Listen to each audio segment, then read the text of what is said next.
আসসালামু আলাইকুম ইন্ডিপেন্ডেন্টার্স, আমি সোলেমান ইরফান। আর আজকের ভিডিওতে ফার্স্টে বিটকয়েনের চার্ট বুঝাবো অ্যান্ড বিটকয়েনের চার্টের সাথে সাথে আপনাদেরকে লেভেলসগুলো মার্ক করব যে কোন লেভেলে গেলে কিভাবে প্রাইস অবজারভেশন করবেন। সেকেন্ডে বুঝাবো কিছু ন্যারেটিভস যেগুলা প্লে আউট হইলে ওই ন্যারেটিভের আন্ডারে যে কয়েন্সগুলো আছে ওগুলা ভালো গেইন দিবে। অ্যান্ড ওইখানে আপনি স্ক্যাল্প করেন তাহলে ফার্স্ট টিপি যাবে, অথবা আপনার যদি ইনভেস্টেড থাকে ওই কয়েন্সগুলা তাহলে তো ভালো, আপনি ফার্স্ট গেইনগুলো পেয়ে যাবেন বা র্যালি আপনি পাবেন সামনে। অ্যান্ড আরও কিছু ইম্পর্টেন্ট জিনিস যেগুলো আপনার একটু জানা উচিত আমি মনে করি। সো ফার্স্টে চলে যাচ্ছি চার্ট দিয়ে, চার্ট থেকে এক্সপ্লেন করা শুরু করছি। এটা হচ্ছে বিটকয়েনের রেঞ্জ, এখানেও রেঞ্জ ছিল, এখানেও রেঞ্জ ছিল। সো এই রেঞ্জটাকে আমি কিভাবে ট্রেড করব? উইকলি টাইম ফ্রেমের চার্ট থেকে শুরু করলে আপনি দেখবেন এই জায়গার মধ্যে একটা ইমব্যালেন্স আছে অ্যান্ড এখানে লিকুইডিটি মানে উইকে তো লিকুইডিটি থাকে, লিকুইডিটি সুইপ হয়েছে মানে লিকুইডিটি নিয়ে প্রাইস উপরে চলে গেছে, যাদের অ্যাসেল ছিল নিয়ে নিছে। আচ্ছা, ডেলি টাইম ফ্রেমে চলে যাই। ডেলি টাইম ফ্রেমের স্ট্রাকচারটা যদি আপনাদেরকে দেখাই, এই যে আপনার এখানে হাই লো তারপর হাই, তো এটা একটা আপনার কি দেখতেছেন, একটা লোয়ার হাই লোয়ার লো বানাচ্ছে। আচ্ছা, আমি যদি 12 আওয়ার টাইম ফ্রেমে যাই, এই যে ক্যান্ডেলটা, এই ক্যান্ডেলটার লোটা নিয়ে সুইপ হয়েছে, সুইপ হওয়ার পর উপর একটা ইকুয়াল হাই আছে অ্যান্ড এই ক্যান্ডেলের হাইটা আছে plus equal high plus imbalance. So price সাধারণত কি করবে, এই জায়গাগুলোতে যাবে।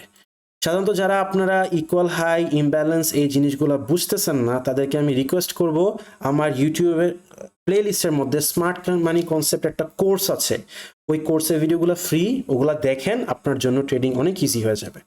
আচ্ছা, তো সবসময় হায়ার টাইম ফ্রেম থেকে শর্টার টাইম ফ্রেম দেখতে হয়। আমি 4 আওয়ার টাইম ফ্রেমে আসলাম, আসার পর কি দেখতেছি, এখানে ইমব্যালেন্স আছে। তো প্রাইস যদি এই লেভেলটাতে আসে আমি ট্রেড নিব, এই লেভেলটাতে গেলে আমি এক্সিট করব, ইকুয়াল হাই অ্যান্ড ইমব্যালেন্স।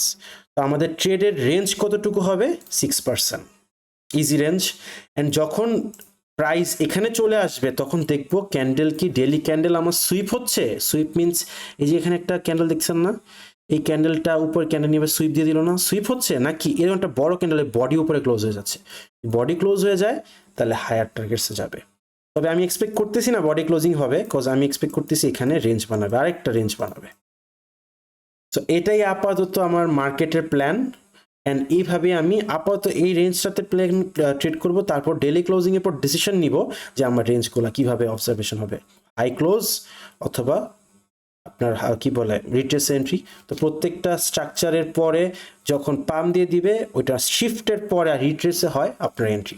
আচ্ছা, এরপরে চলে যাই ইউএসডি ডমিনেন্স চার্ট একটু বোঝানোর পর আপনার তারপর আমি একটা ইম্পর্টেন্ট জিনিস বুঝাবো যেটা লাস্ট মার্কেট আপডেট ভিডিওতে আমি মিস করেছি, সেটা হচ্ছে ইউএসডি ডমিনেন্সের যদি প্যারাবোলিক কার্ভটা দেখেন, এই যে কার্ভটা, এত বছরের কার্ভটা, এটা ব্রেকডাউন করেছে কবে, অক্টোবর, নভেম্বর, ডিসেম্বর, জানুয়ারিতে মার্কেট ডাউন ছিল মনে আছে, ফেব্রুয়ারি, মার্চ, এই যে র্যালিগুলা এটা ইউএসডি ডমিনেন্সের প্যারাবোলিক কার্ভ ব্রেকডাউনের কারণে এসেছে অ্যান্ড এখানে মার্কেট স্ট্রাকচার শিফট হয়েছে, এখন এটা বেয়ারিশ রিটেস্ট করতেছে। আপনাকে যদি আমি চার্টটা উল্টায়ও দেখাই তাহলে আপনি বুঝবেন কি লাগতেছে, মার্কেট স্ট্রাকচার শিফট, প্রাইস কি করতেছে, এখানে রিটেস্ট করতেছে। আই হোপ বুঝতে পেরেছেন। এই জায়গাতে যখন রিটেস্ট ডান, এই জায়গাতে শর্টার টাইম ফ্রেমে যখন দেখবো বেয়ারিশ রিটেস্ট কমপ্লিট, তখন প্রাইস ইউএসডি ডমিনেন্স নিচে আসা মানে বিটকয়েনকে আরো পাম্প করবে। আচ্ছা, আরেকটা টপিকে চলে যাই, ভিক্স। যারা আমার একদম ওল্ড ভিডিও মানে ওল্ড সাবস্ক্রাইবার্স মানে 1.5 বছর আগে থেকে ভিডিও দেখেন, তারা জানেন ভিক্সকে নিয়ে আমি কিভাবে ট্রেড করতাম। এখন আর এগুলা ভিডিওতে আমি কভার করি না, জাস্ট অবজারভেশনে রাখি অ্যান্ড ওল্ড মেম্বাররা জানেন। তো আমি যদি ভিক্সের সাথে বিটকয়েনের প্রাইসটা মিলাই, যতবার ভিক্স তার হাই টাচ করেছে প্রাইস ওই রেঞ্জে বটম ফর্মেশন করেছে। এখন রেঞ্জটা তো বড় রেঞ্জ, 70K থেকে 48 ও 50K রেঞ্জ। তো এখানে যদি তাকায় দেখেন, এই যে ভিক্স হাই গেল, রেঞ্জ বটম কনফার্মেশন করেছে। সো এখানে সেমভাবেই ভিক্সের ভলিডিটি কখন আসে, যখন প্রাইস নিচের দিকে থাকে তখন একদম ভলিডিটি লো হয়ে যায়, মানে প্রাইস মুভমেন্টই করে না। তারপর খুব সুন প্রাইস আবার দেখা যাবে যে আপ ডাউন শুরু করেছে যখন ভিক্স হাইয়ে চলে যায়। এটা হচ্ছে ভলিডিটি এসপিএক্স এর সাথে মানে স্টক মার্কেটের সাথে এই ভিক্স এর রিলেশন।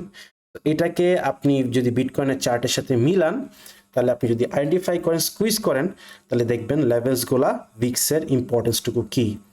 এখানে একটা বড় লিকুইডিটি মানে মোটামুটি লেভেলের উইক আসছে।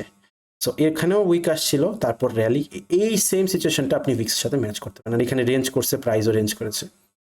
আচ্ছা, এরকম টাইপের উইক্সের ক্যান্ডেল আগে কিন্তু আসে না, এটা সবচেয়ে বড় ক্যান্ডেল বাকি রেঞ্জগুলো থেকে।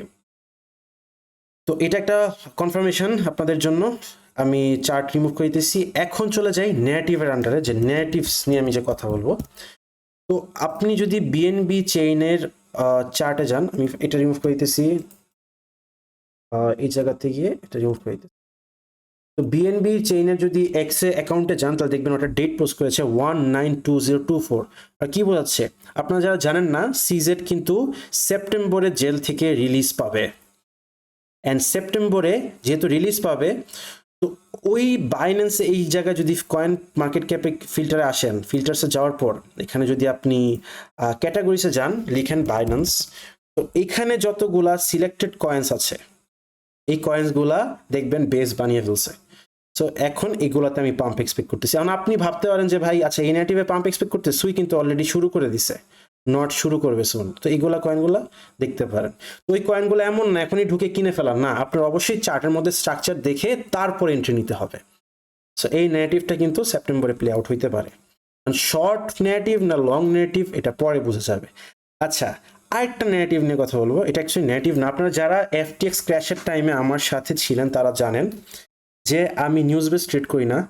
মার্কেটে যখন এফটিএক্স ক্র্যাশের আগে মার্কেটে অ্যানাউন্সমেন্ট দিল যে বাইন্যান্স এফটিএক্সকে কিনে নিবে, তখনই মার্কেট হিউজ একটা পাম্প দিয়েছিল। অ্যান্ড ওই পাম্পের পর আমি চার্টে দেখতেছিলাম যে সুন্দর লেভেলের বেয়ারিশ অর্ডার ব্লকটা হিট করেছে।